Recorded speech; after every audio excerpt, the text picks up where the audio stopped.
किसी का देखा लिखा हुआ देख देख कर नहीं, अपना खुद का होना चाहिए, स्वरचित होना चाहिए। ठीक है ना। और ये मैंने बता भी दिया था कि नारा लेखन के लिए किन किन बातों को ध्यान रखना चाहिए, बताया था ना। कि तुकांत होना चाहिए, अंत में यानी तुकबंदी होना चाहिए, 10 से 20 शब्द होना चाहिए, विषय के अनुकूल होना चाहिए शब्द जो है। अब मान लीजिए नारी शिक्षा से संबंधित आप लिख रहे हैं नारा, तो आपका विषय भी उसी से संबंधित होना चाहिए। योग दिवस से लिख रहे हैं तो योग दिवस से संबंधित होना चाहिए। पटाखे, यानी पटाखे जो हैं किस तरह से पर्यावरण के लिए और हमारे जीवन के लिए हानिकारक हैं, इससे संबंधित। आ रही है बात समझ में। तो इस तरह से रक्तदान, आज के संदर्भ में रक्तदान कितना महत्वपूर्ण है, रक्तदान से किसी का जीवन बचता है। ठीक है। तो इस तरह से रक्तदान, महादान, तो आप इस तरह से नारा बनाकर उसके बारे में लिख सकते हैं। उसके बाद है जंगल बचाओ। लोग पेड़ों को लगातार काटते जा रहे हैं, उससे क्या क्या दुष्प्रभाव हो रहा है पहले सोचोगे। सबसे पहले किसी भी चीज को लिखने के लिए सोचना पड़ता है। उसके बाद है बाल, हाँ क्या बोल रहे हो। ठीक है, बाल विवाह, वृक्षारोपण, नारी शिक्षा, जल संचयन, बहुत सारे टॉपिक है, जो सारे टॉपिक मैं लिख कर भेज चुकी हूँ। ठीक है। 2 पंक्तियों में नारा लेखन होना चाहिए, पर्यायवाची शब्दों का भी प्रयोग करना चाहिए, और उसमें विराम चिन्हों का ध्यान रखना चाहिए कि मान लीजिए कहीं नारा आपका पूरा नहीं हो रहा है तो वहाँ अल्प विराम दें, जहाँ पूरा हो गया वहाँ पूर्ण विराम दें। ठीक है। तो ये सारी चीज़ों को ध्यान में रखते हुए, क्योंकि नारा लेखन आपके सिलेबस में है, परीक्षा में आपको रहेगा नारा लिखने के लिए। आ रही है बात समझ में। तो कम से कम अभी से इसकी प्रैक्टिस होनी चाहिए। और चलिए, तो फिर अब मैं शुरू कर रही हूँ। दुख का अधिकार का उस दिन चैप्टर पूरी तरह से रिवीजन नहीं ना हुआ था, कुछ बाकी रह गया था ना। अब मुझे ये बताइए कि स्कूल खुलने पर मैं कॉपियाँ सबकी देखूंगी।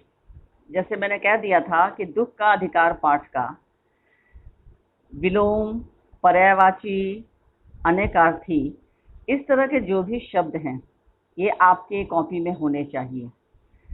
तो जब कॉपियाँ मैं मांगूंगी और ये सब चीज़ें नहीं रहेंगी तो फिर आप लोगों के लिए प्रॉब्लम हो जाएगी। मार्क्स कॉपी में मैं बिल्कुल नहीं दूंगी। 5 मार्क्स का आपकी कॉपी पे मिलेगा। बात आ रही समझ में। 5 नंबर कॉपी पर है, तो कॉपी पे यदि आपका इनकम्प्लीट कॉपी रहती है तो फिर उसमें मार्क्स बिल्कुल नहीं मिलेगा। इसलिए कम से कम आप लोग, जो आप लोगों को कहा जा रहा है उस काम को कंप्लीट करके रखेंगे। तो अभी जितने बच्चे पार्टी यहाँ पे अभी क्लास में हो, 45-46 स्टूडेंट, क्या सब लोगों ने लिख लिया है दुख का अधिकार पाठ का, बताइए। सबका हुआ है या 2 ही 4 10 बच्चों का, या टोटल। हाँ, आवाज 2 ही 4 आ रही है, बाकी बच्चों की आवाज नहीं आ रही है, इसका मतलब नहीं हुआ है उन लोगों का। सारे बच्चों, सबका हो गया है दुख का अधिकार पाठ का। अच्छा, चलिए। अब वो समय आ रहा है कि आने वाले समय में शायद सितंबर से स्कूल खुल जाए, सिर्फ 9 से 12 ये बात हो रही है।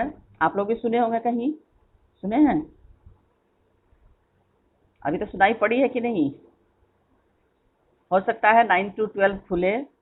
हाँ, तो क्योंकि आप लोग का हाफ ईयरली एग्जाम है, बाकी 8 तक की अभी बात नहीं हो रही है, तो ऐसी परिस्थिति में सबसे पहले कॉपी में चेक करूंगी, क्योंकि पढ़ाने का काम तो लगभग हो चुका है। और कॉपी एकदम अपडेट रहनी चाहिए। सबकी कॉपी ब्राउन कवर से कवर करके उसके ऊपर स्टिकर लगा हुआ, और सबसे टॉप पे मार्कर से ब्लैक कलर से हिंदी गृह कार्य कॉपी और हिंदी वर्ग कार्य कॉपी, ये इतना लिखा होना चाहिए। और हर कॉपी के पेज में जैसे स्टार्ट करते हैं आप चैप्टर, तो डेट का वहाँ बॉक्स बना रहता है, वहाँ डेट लिखेंगे। उसके बाद लाइन, लाल रंग की जो लाइन खींची हुई है उस लाइन के नीचे आप लिखेंगे पाठ का नाम, लेखक का नाम। ठीक है। जिस भी पाठ को आप शुरू कर रहे हैं उसमें ये जरूर लिखना अनिवार्य है, पाठ का नाम डैश देकर और लेखक का नाम डैश देकर लिखना। ये इतना आप लोगों को एनी हाउ कंप्लीट करना है। बात आ रही समझ में। तो आज हम लोग शुरू करते हैं दुख का अधिकार का। उस दिन कहाँ तक प्रश्न हुआ था इसका, ये हो गया था ना कि बुढ़िया के दुख का लेखक को, ये पाठ सबको क्लियर हो चुका है? सारे लोग बताइए, इस पाठ में कोई ऐसा पोर्शन तो नहीं है? अच्छा, मैंने इसका प्रश्न उत्तर भी लिखा दिया है आप लोगों को, लिखवा दिया है ना? कुछ बाकी नहीं है? चलिए गुड। अब देखिए यहाँ पर जो मैं व्याकरण के लिए अंश आप लोगों को बोलती हूँ, सबके पास किताबें हैं, पेज नंबर 11 में खोलिए आप लोग। 11 में देखिए यहाँ पर दिया हुआ है क्वेश्चन नंबर 2, निम्नलिखित शब्दों के पर्याय लिखिए। पर्याय मतलब पर्यायवाची शब्द यहाँ दिया हुआ है ना, ईमान, बदन, अंदाजा, बेचैनी, गम। फिर पेज पीछे पलटिए, दर्जा, जमीन, जमाना, बरकत। दिखा सबको? हाँ, हाँ। उसके बाद पाठ के संदर्भ में के अनुसार निम्नलिखित वाक्यांशों की व्याख्या कीजिए। यहाँ दिया हुआ है, भूख से बिलबिलाना, ये बंद दरवाजे खोल देना। ये बंद दरवाजे खोल देना से क्या अर्थ होता है इसका? इस वाक्यांश के बारे में बताइए। बंद दरवाजे खोल देना पाठ के संदर्भ के अनुसार, यानी ये पाठ में ये जो पंक्ति, ये जो शब्द आया है, वाक्यांश जो आया है, बंद दरवाजे खोल देना, इसका क्या अर्थ समझ में आ रहा है आप लोगों को? नहीं बेटा, अवसर प्रदान करना, अवसर मिलना, है ना? बंद दरवाजे खोल देना से तात्पर्य है अवसर की प्राप्ति होना। निर्वाह करना, निर्वाह करना, वेरी गुड, गुजारा। हाँ। भूख से बिलबिलाना, हाँ, भूख से तड़पना। हम्म। कोई चारा न होना, कोई, हाँ, कोई और उपाय न होना। नहीं, कोई चारा न होना का मतलब निरुपाय होना, कोई उपाय न होना। शोक से द्रवित हो जाना, हाँ, दुखी हो जाना। उसके बाद दिया है निम्नलिखित शब्द युग्मों और शब्द समूहों को अपने वाक्यों में प्रयोग करें। वाक्य प्रयोग तो बहुत इंपॉर्टेंट है, क्योंकि वाक्य के द्वारा ही पता चलता है कि किस बच्चे की भाषा कितनी अच्छी है। बात आ रही समझ में? तो यहाँ दिया हुआ है छन्नी कखना, दुवन्नी चौवन्नी। बुढ़िया को अपने बेटे के इलाज के लिए, वाक्य पूरा होना चाहिए। हाँ, दुवन्नी चौवन्नी, दुवन्नी चौवन्नी।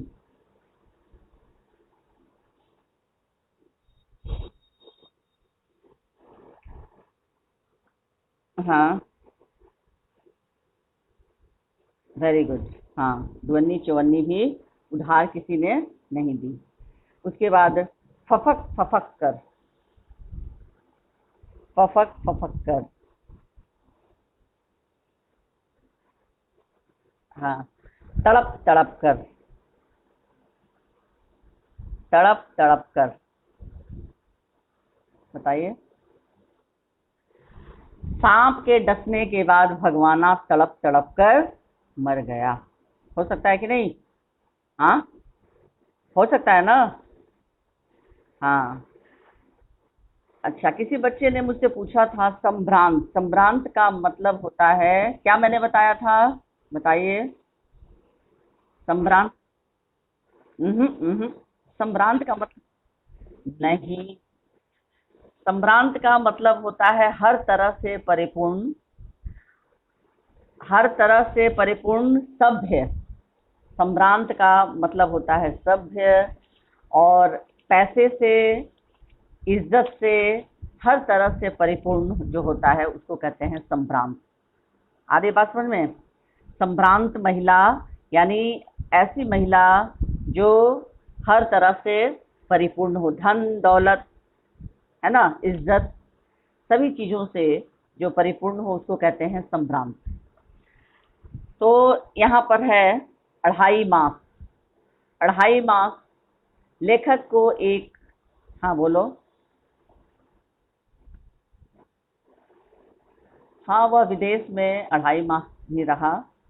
या पाठ के आधार पर भी लिख सकते हो कि लेखक को एक लेखक को एक संभ्रांत महिला की याद आई जो अपने बेटे के मरने के बाद 2.5 मास तक पलंग से न उठ सकी। मुंह अंधेरे, भगवाना मुंह अंधेरे यानी अभी सूरज की रोशनी न फैली हो, है ना, अंधेरा ही रहता है, ऐसे समय को कहा जाता है मुंह अंधेरे। भगवाना खेतों से खरबूजे तोड़ रहा था, ठीक है। बिलख बिलख कर, भगवाना के 2 छोटे छोटे बच्चे भूख से बिलख बिलख कर रो रहे थे। भगवाना की पत्नी लिपट लिपट कर, भगवाना की पत्नी भगवाना के शरीर से लिपट लिपट कर रो रही थी। पाठ को ध्यान से पढ़ोगे तो सारा चीज पाठ में ही दिया हुआ है। पास पड़ोस, लेखक ने पास पड़ोस की दुकानों से बुढ़िया के बारे में पूछा। झाड़ना फूकना, सर्प के काटने के बाद बुढ़िया ओझा को बुला लाई, जिसने उसका भगवाना को झाड़ने और फूकने का काम, ठीक है, झाड़ फूक किया। तो इस तरह से व्याकरण में बहुत सारी चीजें दिए हुए हैं, ये सब आप लोगों को आना चाहिए। अब एक दूसरा चैप्टर पद्य का मैं आप लोगों को फिर से इसका ये कर रही हूँ रिवीजन। वो पाठ है आपका, किताब निकालिए आप लोग सब लोग, रैदास के पद, रैदास के पद, इसकी पुनरावृत्ति आज मैं फिर करा रही हूँ। मुझे उम्मीद है कि दुख का अधिकार पाठ आप सबको समझ में आ गया होगा। कोई ऐसा बच्चा तो नहीं है जिसको नहीं समझ में आ रहा हो दुख का अधिकार? हाँ, सबको समझ में आ चुका है ना। चलिए अब निकालिए रैदास के पद, है ना। अब कैसे छूटे राम नाम ऐसी लाल तुझ बिनु, ये रैदास के पद। ये किस बच्चे ने लिखा है कि दुख का अधिकार पाठ कहाँ तक सार्थक है? मैंने लिखवा दिया है, प्रश्न लिखवाया है, देखो तो अपनी कॉपी में तुम लोग, ये प्रश्न मैंने नहीं लिखवाया है, देखकर मुझे बताओ दुख का अधिकार। हाँ, मैंने लिखवा दिया है कि दुख का अधिकार पाठ कहाँ तक सार्थक है। अब जो भी छूटा हुआ है कोई भी प्रश्न, वो फिर मैं दोबारा से लिखवा दूंगी। अभी पहले रिवीजन हो जाने दो। ये किसकी आवाज आ रही है? माइक ऑफ करो सब लोग, जिसको जरूरत होगा वो पूछेगा, ऑन करेगा, माइक ऑफ करो। तो दुख का अधिकार का जो भी चैप्टर, जो क्वेश्चन, जो भी आप लोगों को लग रहा होगा कि नहीं हो पाया है या कुछ बच्चे नहीं लिखे हैं, मैं दोबारा लिखवा दूंगी, लेकिन फिलहाल अभी तो मैं रिवीजन ही करा रही हूँ, जो बाकी है वो मैं लिखवा दूंगी। चलिए, रैदास।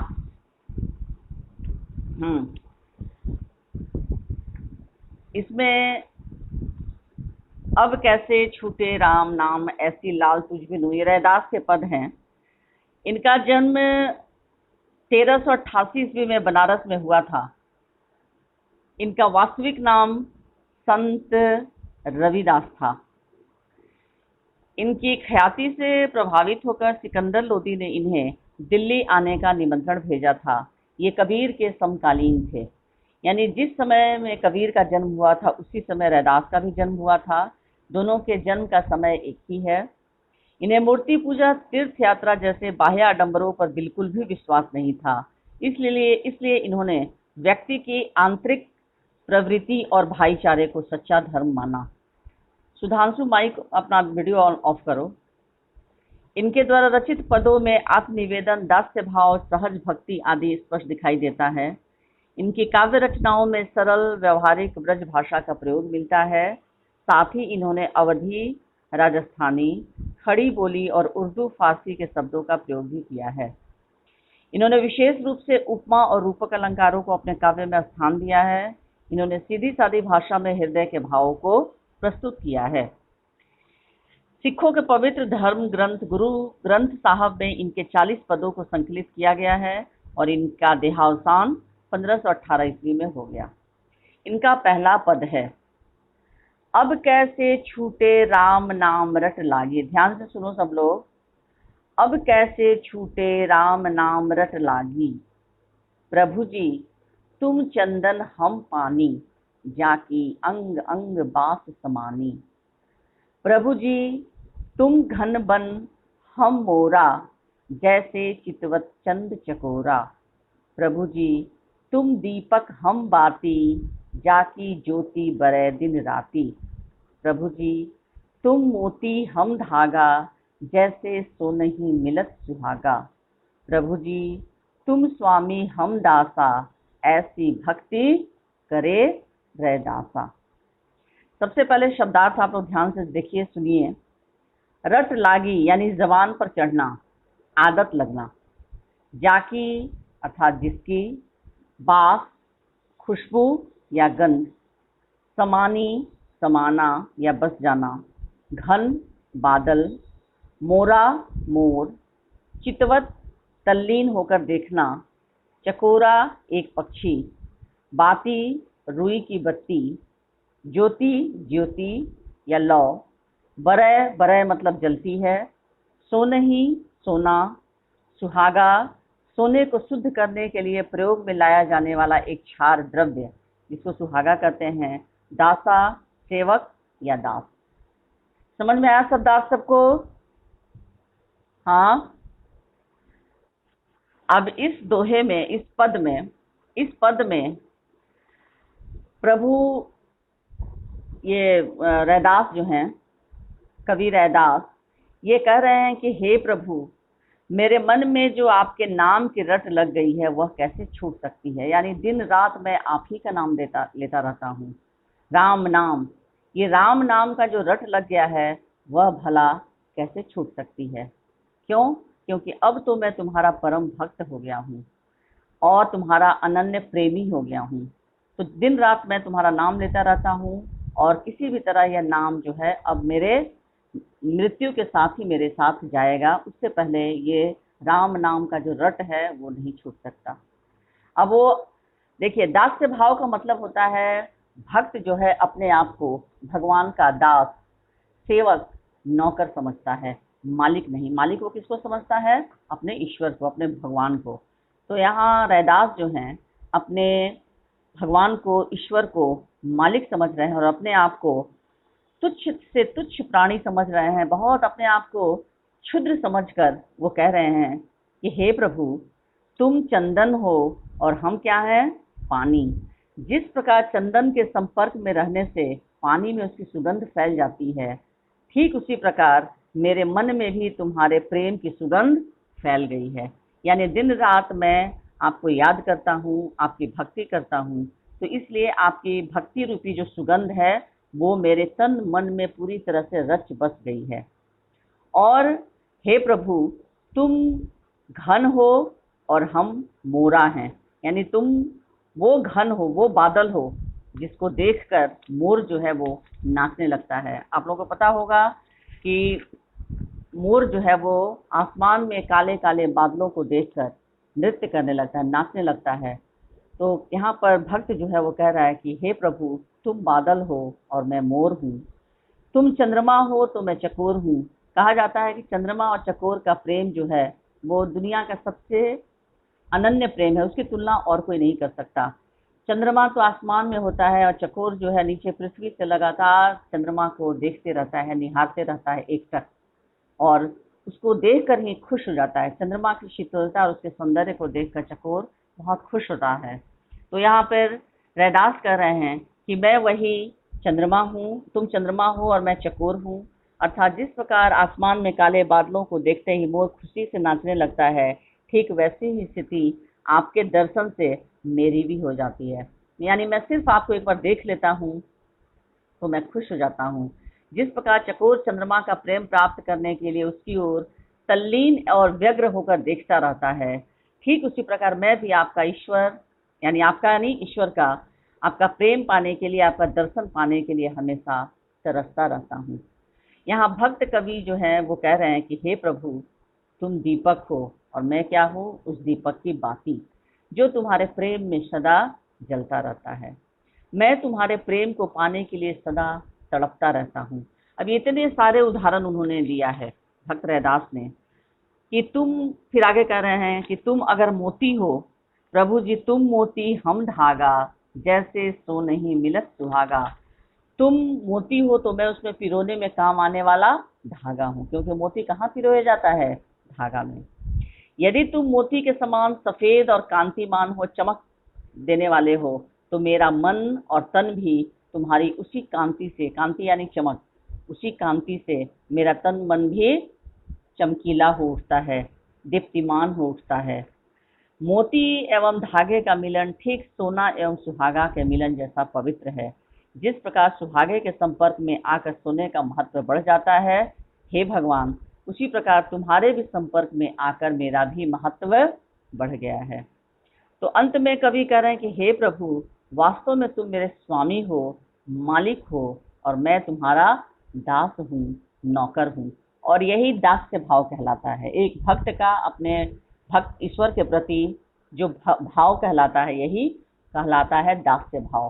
कि भक्त जो है वो हमेशा ईश्वर के सामने अपने आप को दीनहीन, बहुत कमजोर और दास के रूप में प्रस्तुत करता है। कभी ईश्वर से नहीं कहता है कि मैं मालिक हूँ, वो हमेशा तुच्छ दास और सेवक ही अपने आप को ईश्वर के सामने प्रस्तुत करता है। फिर आगे रैदास कहते हैं कि मैंने हमेशा से स्वयं को तुम्हारा दास या सेवक ही समझा है, और तुम्हारी प्रत्येक आज्ञा का पालन करना मैंने अपना धर्म माना है। तो मेरी भक्ति जो है तुम्हारे प्रति एक दास की भक्ति है। और हे भगवान, अब तुम अब इस दास पर अपनी कृपा हमेशा बनाए रखो। ठीक है, तुम स्वामी हम दासा, ऐसी भक्ति करे रैदासा। कि तुम मेरे स्वामी हो और मैं तुम्हारा दास हूँ, तो अपने दास पर अपनी कृपा हमेशा बनाए रखो। समझ में आया सबको? पहला पद सभी बच्चों को समझ में आया? हेलो? हाँ। यानी यहाँ पर बहुत सारे उदाहरण दिया है कवि रैदास ने। ठीक है, ये सारे उदाहरण आप लोग ध्यान में रखेंगे, पढ़ने पर पूरा समझ में आ जाता है। दूसरा पद है, ये मैंने लिखवाया नहीं है आप लोगों को, इसका अर्थ, पद का, दोनों पदों का अर्थ मैंने नहीं लिखवाया है। बताओ बच्चों, रैदास के पद का मैंने अर्थ लिखवाया है या नहीं? अर्थ मैंने लिखवा दिया है दोनों पदों का? नहीं लिखवाया है? अच्छा ठीक है, लिखवा दूंगी। ठीक है, मैं लिखवा दूंगी। मैंने प्रश्न उत्तर लिखवाया होगा, प्रश्न उत्तर लिखवाया है ना मैंने इसके। हाँ, दोनों पदों का अर्थ नहीं लिखवाया है। ठीक है, मैं लिखवा दूंगी, पहले आप समझा दे रही हूँ। फिर दूसरा पद है, ऐसी लाल तुझ बिनु कौन करे, ऐसी लाल तुझ बिनु कौन करे, गरीब निवाज गुसैया मेरा माथे छत्र धरे, जाकी छोटी जगत को लागे तापर तू ही धरे। आज मैंने तुम लोग को जो पढ़ा रही हूँ इसका वीडियो भी तो मैं भेजती हूँ, तो वीडियो भी तो सुनकर तुम लोग लिख सकते हो। हाँ, वीडियो सुनकर भी तो लिखा जा सकता है। बताओ, जो भी मैं समझा रही हूँ उसका तो वीडियो मैं भेजती हूँ ना। हाँ वरना, हाँ तो वीडियो को भी सुनकर तो तुम लोग लिख सकते हो। वीडियो में तो मैं पूरा जो समझा रही हूँ वही ना वीडियो में रहेगा, तो उसको भी तो तुम लोग सुनकर लिख सकते हो। हाँ तो फिर उसी से लिख लो। फिर दूसरा पद मैं समझा रही हूँ, ऐसी लाल तुझ बिनु कौन करे, गरीब निवाज गुसैया मेरा माथे छत्र धरे, जाकी छोटी जगत को लागे तापर तू ही धरे, नीच हूँ ऊंच करे मेरा गोविंद काहू ते न डरे। ठीक है, नीच हूँ ऊंच करे मेरा गोविंद काहू ते न डरे, नामदेव कबीर तिलोचनु सधना सैनु सरे, सैनु तरे, कवि रविदास सुनहु रे संत हूँ, हरि जीव ते सभय सरे। यहाँ सबसे पहले शब्दार्थ देखिए, लाल। लाल किसको कहा गया है? स्वामी, ईश्वर, प्रभु। गरीब निवाजू, गरीबों पर दया करने वाला, गरीब निवाजू यानी ईश्वर को ही कहा जाता है गरीब निवाजू, क्योंकि वो गरीबों पर दया करने वाले होते हैं। गुसैया स्वामी, छत्रु मुकुट, छत्रु मतलब सिर पर जो छत्रु रखा जाता है उसको मुकुट कहते हैं। छोटी, छुआछूत, छोटी का अर्थ होता है छुआछूत। तुही, तुही का अर्थ होता है तुम ही।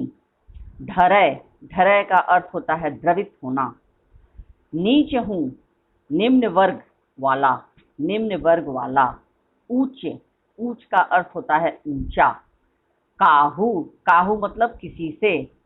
हरिजीव, हरिजी। सभय यानी सभी। सरय यानी संभव। ठीक है, ये शब्दार्थ मैंने आप लोगों को बताया। आपकी किताब में भी शब्दार्थ दिए हुए हैं, जिनका नहीं दिया हुआ है वो मैं आप लोगों को पढ़कर सुना दी। यहाँ से आप शब्दार्थ भी नोट कर लेंगे। ये वीडियो इसीलिए भेजा जा रहा है कि आप वीडियो को पुनः सुने घर में। ठीक है, अब इसमें संत कवि रैदास जो हैं वो एक मूलतः भक्त हैं, जिनके लिए ईश्वर ही सब कुछ है और ईश्वर पर वो इतना विश्वास करते हैं कि वो क्या कहते हैं कि मुझ जैसे अछूत से, कवि रैदास कह रहे हैं कि मुझ जैसे अछूत से संसार के सभी लोग बचना चाहते हैं। आप लोग देखे थे ना कविता जो मैंने आप लोग को पढ़ाया था, एक फूल की चाह, किस तरह से एक पिता को, वो सिर्फ उसका दोष इतना ही था कि वो मंदिर में प्रवेश कर जाता है, लेकिन वहाँ ऊंची जाति के लोगों ने उसे बहुत मारा पीटा और उसे कारावास की सजा दे दी गई। तो हमारे समाज में ऐसे अभी भी लोग हैं जो छुआछूत की भावना को बहुत महत्व देते हैं। तो कवि रैदास कहते हैं कि मैं भी नीची जाति में पैदा हुआ और मुझ जैसे अछूत से संसार के सभी लोग बचना चाहते हैं, क्योंकि उनका मानना है कि मुझे छूने मात्र से ही वे स्वयं को अपवित्र समझने लगते हैं। ऐसे अछूत व्यक्ति पर तुम ही द्रवित हुए। अब जैसे पहली पंक्ति है, ऐसी लाल तुझ बिनु कौन करे, हे भगवान तुम्हारे अलावा और कौन कर सकता है। कौन मतलब कौन कर सकता है। ऐसे अछूत व्यक्ति पर तुम ही द्रवित हुए, क्योंकि जिस दुनिया ने मुझे ठुकराया, जिन लोगों ने मुझे अपवित्र माना, उनका मानना था कि वे सिर्फ मुझे छुएंगे तो वे अपवित्र हो जाएंगे, लेकिन तुमने ही कृपा की और मुझसे अपना संबंध बनाए रखा। हे गरीब निवाजू गुसैया मेरा माथे छत्र धरे। हे गरीबों के गुसैया, गरीबों को देखने वाले, गरीबों पर अपनी कृपा बनाए रखने वाले, तुमने ही कृपा की और मुझसे अपना संबंध बनाए रखा। मेरे गोविंद, तुम किसी से भी नहीं डरते और नीच प्राणी को भी ऊंचा उठा देते हो।